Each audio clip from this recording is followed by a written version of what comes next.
والذين آمنوا واتبعتهم ذريتهم بإيمان ألحقنا بهم ذريتهم وما ألتناهم من عملهم من شيء كل امرئ بما كسب رهين.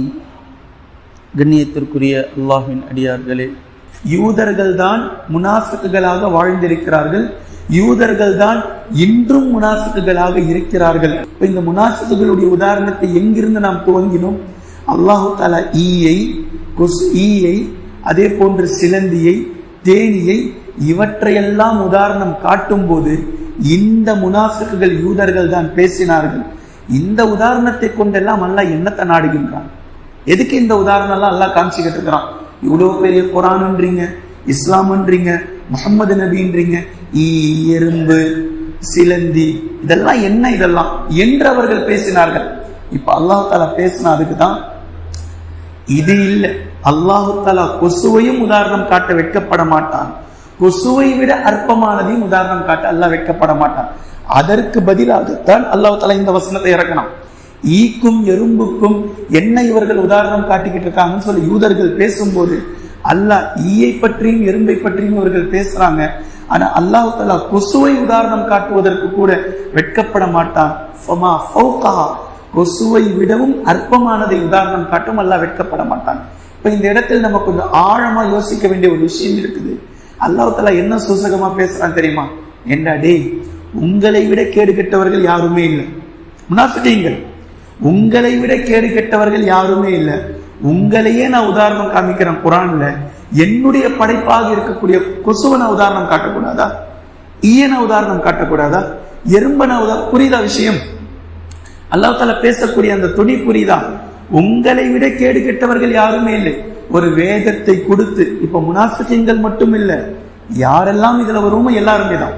ஒரு வேதத்தை அல்லாஹ் தஆலா கொடுத்து அந்த வேதத்தை யூதர்கள் மனனம் செய்தார்கள், அதன்படி ஓதினார்கள், ஆனா அதன்படி நடக்கல.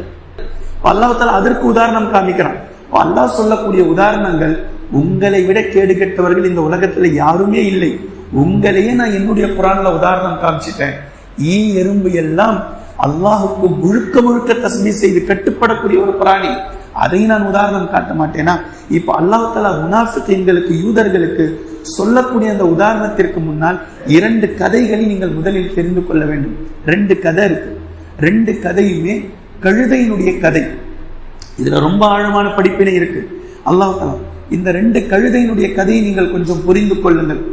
ஒரு நாள் சிங்கம் சொல்லுச்சான் நரி கிட்ட, நீ போய் எனக்கு ஒரு இறை எடுத்துட்டு வா அப்படின்னு சொல்லுச்சு.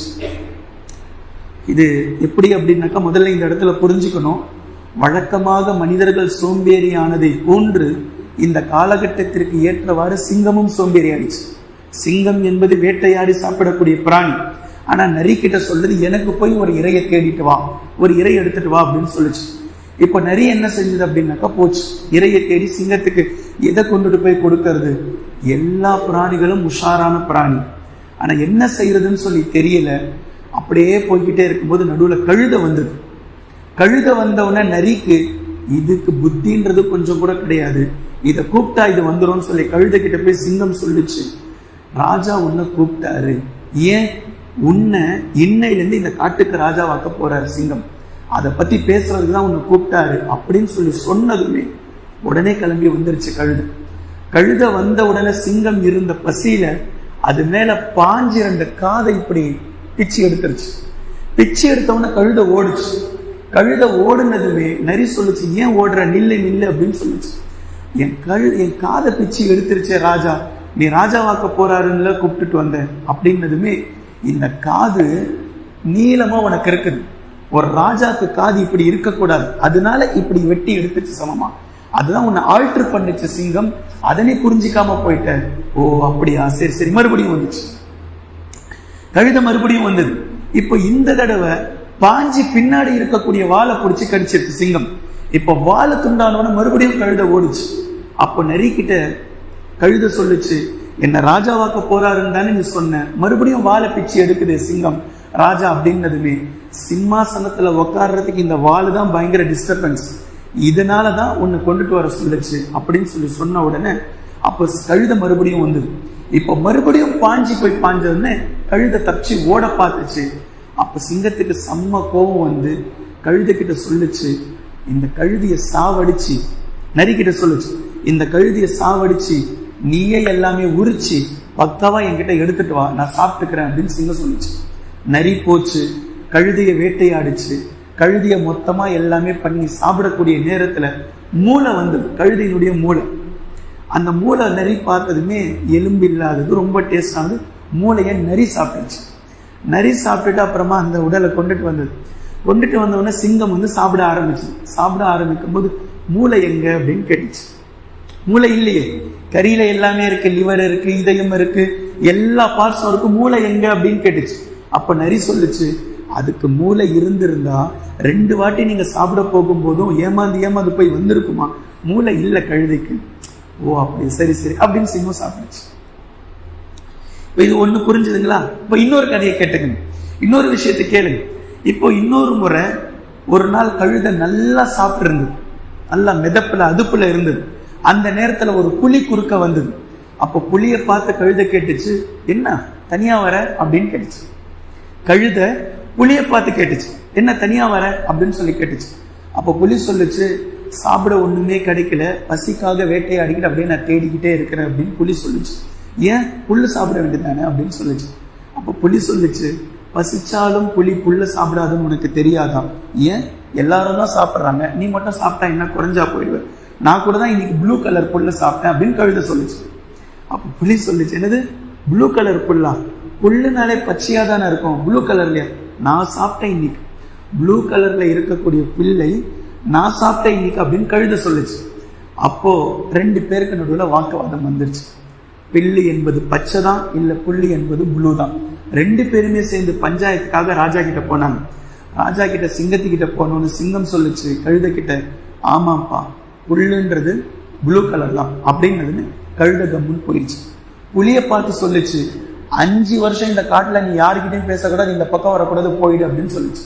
அப்போ புலி கேட்டுச்சு, ஏன் ராஜா, தப்பு அவன் மேல, இது உங்களுக்கும் நல்லா தெரியும், ஆனா கழுதையினுடைய பேச்சு கேட்டு நீங்க கம்முன்னு விட்டுட்டீங்க, என் மேல எந்த தப்புமே இல்லை, ஆனா நீங்க எனக்கு தண்டனையை கொடுத்தீங்களே, எதுக்காக கொடுத்தீங்கன்னாவது சொல்லுங்க அப்படின்னதுமே சிங்கம் சொல்லிச்சு, 1000 தான் இருந்தாலும் அது கழுதைக்கு பச்சையும் தெரியாது ப்ளூவும் தெரியாது, அது என்ன சொல்லுதோ அதை அப்படியே விட்டுற வேண்டியதான்.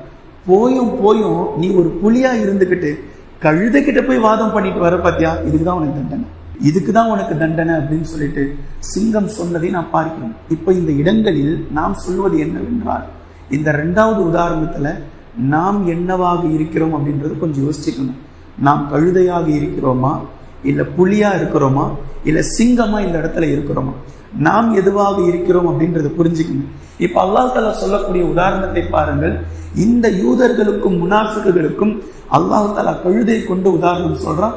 சூரத்துல் ஜும்ஆல மஸலுல் லதீன ஹும்மிலுத் தௌராத், தௌராத்தை சுமந்தவர்களுக்கு உதாரணம் என்பது கழுதையை போன்று.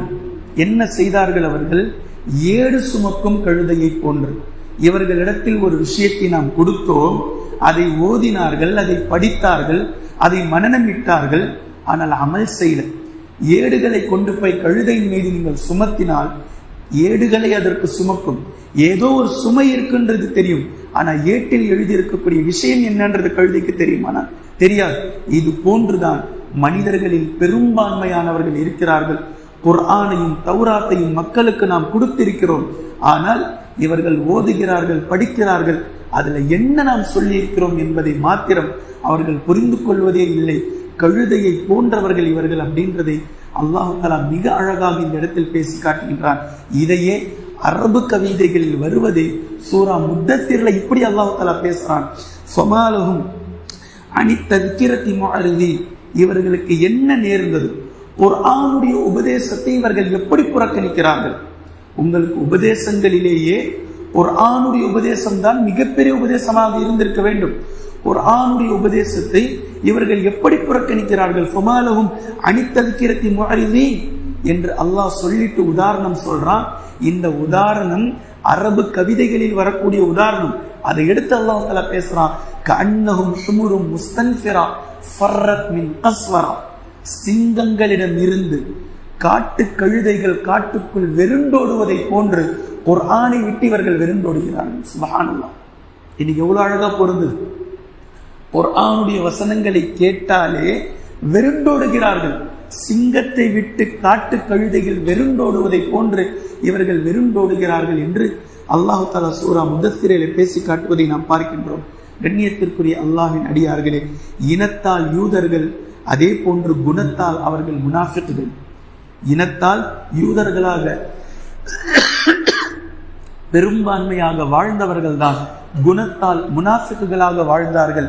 இவர்களுக்கு ஓமையாக அல்லாஹு தஆலா காட்டில் கொளுத்தப்பட்ட நெருப்பை அல்லாஹு தஆலா சொன்னான். அதே போன்று அடைமழையில், இருள் மழையில் பொழியக்கூடிய மழையில், பெரும் மழையில் சிக்கிக் கொண்டவர்களுடைய நிலையை போன்று இவர்களுடைய நிலை என்று அல்லாஹு தஆலா சொல்லுகின்றான். அதே போன்று கழுதைகளை போன்று என்றும் அல்லாஹு தஆலா சொல்லுகின்றான். இப்போது அல்லாஹு தஆலா கழுதையிலேயே 3 வெரைட்டியை பேசலாம். ஒன்று, தௌராத்தை சுமந்தவர்கள் நார்மல் கழுதை. சிங்கங்களிடமிருந்து வெருண்டோடக்கூடியவர்கள் காட்டு கழுதைகள் என்றும் பேசுகின்றான். அல்லாஹு தஆலா நபி ஸல்லல்லாஹு அலைஹி வஸல்லம் அவர்களை வைத்தும் நமக்கு புரிய வைக்கின்றான். நாளை இப்ராஹிம் அலைஹிஸ்ஸலாம் அவர்களுடைய தந்தையை நரகத்தில் தூக்கி எறியப்படக்கூடிய நேரத்தில் அவர்கள் கழுதை புலியாக மாற்றப்படுவார்கள். ஆசர் என்பவர் கழுதை புலியாக மாற்றப்படுவார்கள். இப்ராஹிம் அலைஹிஸ்ஸலாம் அவர்கள் மீண்டும் மீண்டும் தன் தந்தை நரகவாதி என்பதை பார்த்து அவர்களால் தாங்க முடியாது, அழுவார்கள். அல்லாஹ்விடத்தில் துஆ கேட்பார்கள்.